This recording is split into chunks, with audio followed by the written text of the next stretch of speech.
आपके सिलेबस में कितने चैप्टर्स हैं, फिजिक्स का इंटीग्रेशन, फिजिक्स का डिफरेंशिएशन कंप्लीटली डिफरेंट है आपका मैथ्स के डिफरेंशिएशन इंटीग्रेशन से, बट आपको बेसिक्स 11th ग्रेड से इसके ऑलरेडी आते होंगे। 8 से 9 मार्क्स की रहती है। 3D ज्यादा क्वेश्चंस पूछता है वो 3D से। इवन अगर मेरे से कोई पूछेगा तो डिटर्मिनेंट और 3D ये 2 चैप्टर्स ऐसे हैं, और इंटीग्रल्स ये 2-3 चैप्टर्स ऐसे हैं जहां से सबसे ज्यादा मार्क्स के क्वेश्चंस पूछता है। तो ये जो टॉपिक्स है ये इन चैप्टर के सबसे इंपॉर्टेंट टॉपिक्स है, यानी कि आपको इस चैप्टर में, वैसे तो पूरा चैप्टर इंपॉर्टेंट है, लेकिन इन चैप्टर्स में से इन टॉपिक्स को तो आपको बिल्कुल भी स्किप नहीं करना, क्योंकि सीबीएसई हर साल। तो यार आप लोग ग्रेड 12th में आ गए हो, एंड अगर आपके मन में भी ये डाउट है कि ग्रेड 12th में मैथ्स का जो सिलेबस है वो कैसा दिखता है, यानी कि कितने चैप्टर्स है, कौन से चैप्टर से कौन से इंपॉर्टेंट टॉपिक्स है, एंड हर चैप्टर की वेटेज कितनी है, सीबीएसई कौन से चैप्टर से सबसे ज्यादा सवाल पूछता है और किस टाइप के सवाल सबसे ज्यादा पूछे जाते हैं, तो आज के इस वीडियो में हम इन सभी डाउट्स को क्लियर करने वाले हैं। क्योंकि आज के इस सेशन में हम लोग बात करेंगे ग्रेड 12th के मैथ्स के सिलेबस ओवरव्यू की, एंड मैं आपको एक बेस्ट सोल्यूशन भी दूंगा जिससे आप अपने ग्रेड 12th में मैथ्स में 100 आउट ऑफ 100 स्कोर कर सकते हो। तो उस सॉल्यूशन के लिए आपको वीडियो को एंड तक देखना जरूरी है। तो हेलो, हाय, नमस्ते, आदाब, सत श्री अकाल, की हालचाल, कैसे आप लोग। मैं कुलदीप भंडारी स्वागत करता हूं आपका नेक्स्ट टॉपर्स के अमेजिंग से प्लेटफॉर्म पे, जहां पे हम बनाते हैं देश का भविष्य। तो यार आज के इस सेशन में फटाफट से शुरुआत करते हैं। सबसे पहले आपके सिलेबस में कितने चैप्टर्स हैं, हर चैप्टर में कितनी यूनिट्स है, और हर यूनिट में कितने चैप्टर्स है, और उनकी वेटेज कितनी है। सबसे पहले आप समझो कि आपके पास मैथ्स में कितनी किताबें हैं इस साल। 11th क्लास में आपके पास एक बुक हुआ करती थी, लेकिन 12th में आपके पास 2 मैथ्स की किताबें हैं, पार्ट 1 और पार्ट 2। अब अगर मैं उन मैथ्स की बुक्स में आपके सिलेबस की बात करूं कि कितने यूनिट्स है, तो आपके पास बेटा पहला यूनिट है रिलेशन एंड फंक्शन का, दूसरा यूनिट है अलजेब्रा, तीसरा है कैलकुलस, फिर vectors and 3D, linear programming and probability. तो ये आपके पास यूनिट्स है, टोटल 6 यूनिट्स है आपके पास, और हर यूनिट के अंदर कुछ कुछ चैप्टर्स है। जैसे इसके अंदर relation and functions, inverse trigonometric function, इसके अंदर मैट्रिसेस एंड डिटरमिनेंट्स, इसके अंदर continuity, differentiability, application of derivatives, integrals, ये है ना। तो हर यूनिट के अंदर कुछ कुछ चैप्टर्स है, और यहां पे उन चैप्टर्स की वेटेज भी दी गई है।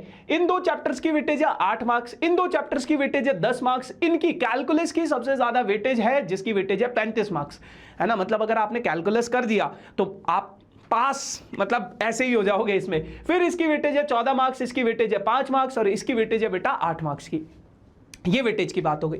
अब अगर मैं आपके बुक्स की बात करूं कि कौन सी बुक में कितने चैप्टर्स हैं, तो फर्स्ट बुक में आपके पास relation and function, inverse trigonometric function, matrices, determinant, continuity, differentiability and application of derivatives, यहां तक पहले 6 चैप्टर, चैप्टर नंबर 1 से लेके चैप्टर नंबर 6 तक, ये आपके पास बेटा बुक 1 में है, एंड 7 से लेके उसके बाद के जितने भी चैप्टर्स है वो आपके बुक 2 में है ना, जिसमें आपके पास integrals, application of integrals, differential equation, vectors, 3D, linear programming और प्रोबेबिलिटी।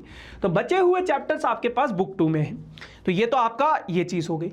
अब बेटा इन हर चैप्टर्स की इंडिविजुअल वेटेज कितनी है, आपके मन में सबसे पहला सवाल यही होगा कि हर चैप्टर्स की इंडिविजुअल वेटेज कितनी है। देखो वैसे तो इंडिविजुअल वेटेज हर साल ऊपर नीचे होती रहती है, बट अगर मैं एक कंबाइंड वेटेज, मतलब एक ओवरऑल आपको सिनेरियो दूं कि जैसे ये जो पूरा का पूरा चैप्टर है आपके पास, रिलेशन एंड फंक्शन जो यूनिट है, इसके अंदर 2 चैप्टर्स है, relation and functions and inverse trigonometric, इसकी वेटेज है 8 मार्क्स की। अगर मैं रिलेशन एंड फंक्शंस की बात करूं बेटा, यहां से आपके पास लगभग 4 से 5 मार्क्स, 5 मार्क्स के आसपास चीजें पूछ लेता है। एंड अगर मैं इनवर्स ट्रिग्नोमेट्रिक फंक्शन की बात करूं तो ये आपके पास 3 से 4 मार्क्स का चैप्टर रहता है, ठीक है। उसके बाद आप हर चैप्टर में ये देखोगे, कुछ मैंने रेड बॉक्स में कुछ टॉपिक्स को सर्कल किया है, रेड बॉक्स के अंदर लिखा है। तो ये जो टॉपिक्स है ये इन चैप्टर के सबसे इंपॉर्टेंट टॉपिक्स है, यानी कि आपको इस चैप्टर में, वैसे तो पूरा चैप्टर इंपॉर्टेंट है, लेकिन इन चैप्टर्स में से इन टॉपिक्स को तो आपको बिल्कुल भी स्किप नहीं करना, क्योंकि सीबीएसई हर साल इनसे जरूर एक ना एक सवाल देता ही देता है। तो मेक श्योर आप इन चैप्टर्स को जरूर करना, उसके अलावा इन टॉपिक्स को जरूर करना। उसके अलावा बेटा अगर मैं बात करूं रिलेशन एंड फंक्शन की, तो ये चैप्टर आपके पास 11th ग्रेड में भी था। तो मेक श्योर जब भी आप इस चैप्टर को करोगे तो आप लोग 11th ग्रेड से एक बारी रिलेशन एंड फंक्शंस को कवर कर लेना। इनवर्स ट्रिग्नोमेट्रिक फंक्शन में बेटा आपके पास ये 11th ग्रेड में ट्रिग्नोमेट्री नाम का एक चैप्टर था, ट्रिग्नोमेट्रिक फंक्शन, तो 11th ग्रेड से ट्रिग्नोमेट्रिक फंक्शन को आप एक बारी जरूर कवर कर लेना। बाकी अगर मैं बात करूं कि यार भैया कैसे करें, हमें कहीं पे ऐसा मिल जाता है कि 11th ग्रेड के भी कॉन्सेप्ट्स को रिवाइज कर लेना, तो अगर आप प्रारंभ बैच के स्टूडेंट्स हो उनको तो ऑलरेडी पता है, जैसे हमारा एक बैच है प्रारंभ बैच है, जिनको नहीं पता उनको मैं फटाफट से बता देता हूं। तो प्रारंभ बैच में हम पूरे साल भर आपका जो स्कूल लेवल की चीजें हैं उन पे काम करते हैं, उस बैच में पढ़ाया जाता है। इस बैच में जैसे कार्टेशियन प्रोडक्ट नाम का एक चैप्टर है रिलेशन एंड फंक्शन में, जो 11th में पढ़ाया जाता है ना, 12th की एनसीईआरटी में नहीं है, लेकिन मैंने पहले वो चीज पढ़ाई उसमें बैच में, क्यों? क्योंकि वो इंपॉर्टेंट है।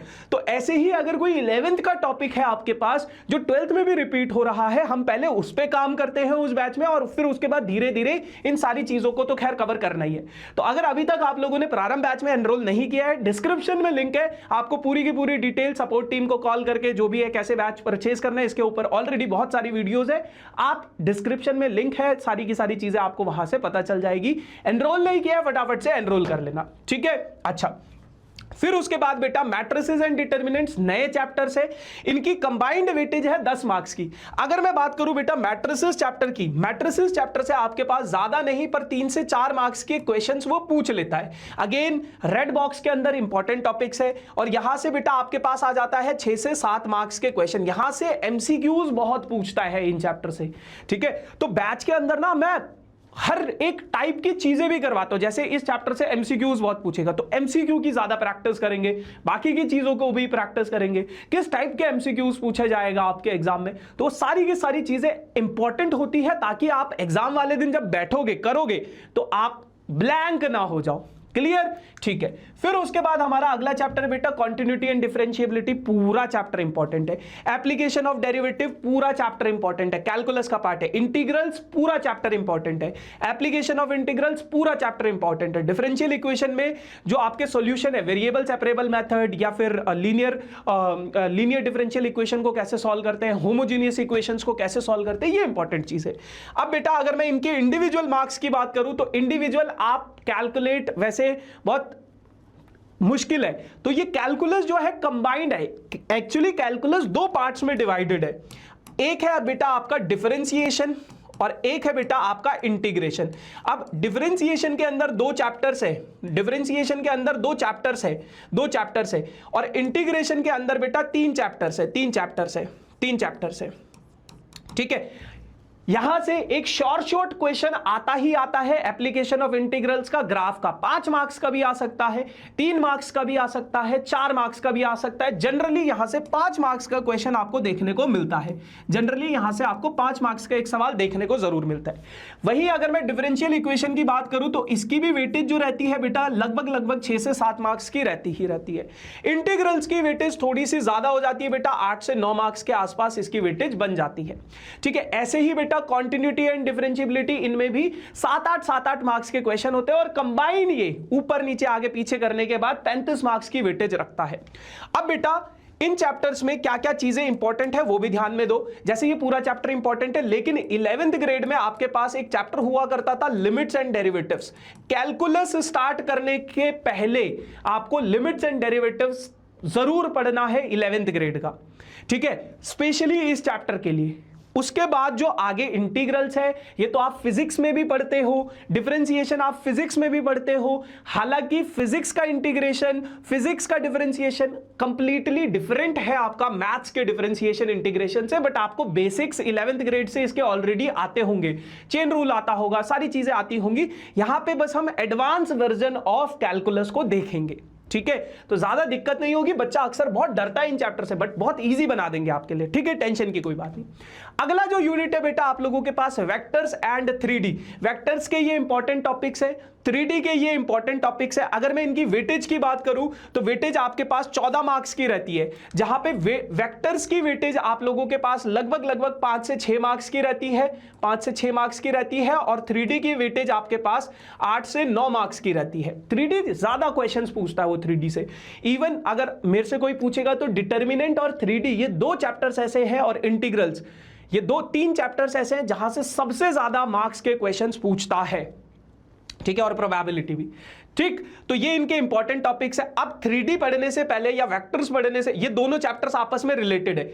अगर आपको वेक्टर्स नहीं आता होगा 3D भी नहीं आएगा। इससे पहले आप 11th ग्रेड का इंट्रोडक्शन टू 3D नाम का एक चैप्टर है, वो चैप्टर पढ़ लेना, बस छोटा सा चैप्टर है, वो चैप्टर पढ़ लेना, उसमें सारी की सारी चीजें क्लियर हो जाएंगी। बाकी जैसे कि मैंने आपको बताया प्रारंभ बैच में, तो मैं पहले वो चीजें करवाऊंगा ही, और फिर उसके बाद अपन 12th का कर रहे होंगे। ठीक है, लीनियर प्रोग्रामिंग, यहां से आपके पास 6 मार्क्स 5 मार्क्स का एक सवाल आता है, तो एक सवाल भी आ सकता है और 2 सवाल भी आ सकते हैं आपके पास, तो 5 मार्क्स का ये चैप्टर रहता है। और आखिरी चैप्टर है आपके पास प्रोबेबिलिटी, 8 मार्क्स का।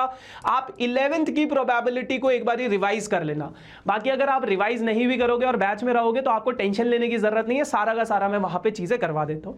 So yes guys, this is all about for this session. बाकी जो बेस्ट सॉल्यूशन मैं आपको बता रहा था, अगर आप 100 आउट ऑफ 100 स्कोर करना चाहते हो मैथ्स में, तो विदाउट डिले अभी सिर्फ एक ही चैप्टर हुआ है प्रारंभ बैच में, रिलेशन एंड फंक्शन नाम का।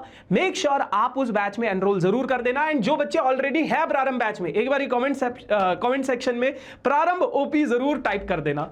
ठीक है जी, so thank you so much for the amazing session. Tata, bye bye.